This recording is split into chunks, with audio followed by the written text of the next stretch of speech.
Now, my favorite of all these has been and still is C-3PO. Here he's talking to Han Solo. How are we going to dry out all her clothes? I really don't know. Oh, switch off!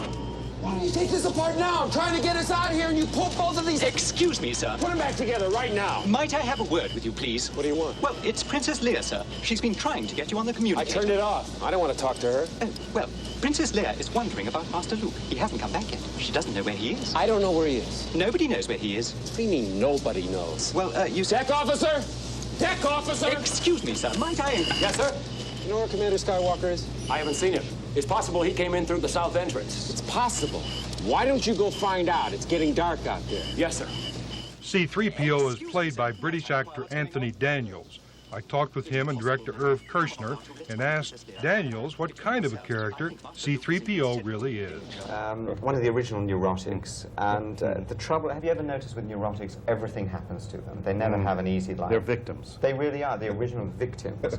And poor old 3PO in the Empire has a bad time. And he suffers that, but he also suffers from the fact that he has knowledge which he wants to impart to people because it would help them, and they just don't want to listen. Has a very bad way of talking to people. I think, to me, he captured the most imaginative personality, even now through Empire, of any of the characters at all, which is remarkable considering that it is an unhuman visage that's presented. But, you know, part of the act is done by this absolutely extraordinary piece of sculpture. It was sculpted by an artist called Liz Moore. And she had 6 of these heads for George Lucas all those years ago to choose from, and for me to look at and everything.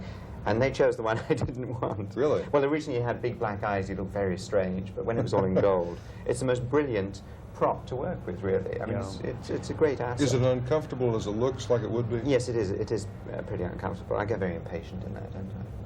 I'm Well, difficult to work with. I wish we had pictures of you directing C-3PO and R2-D2, I mean, in their costumes on the set. It must be quite a scene to be talking to these There are some. robot-like things. Yeah, well... And saying, I want you to act a little differently.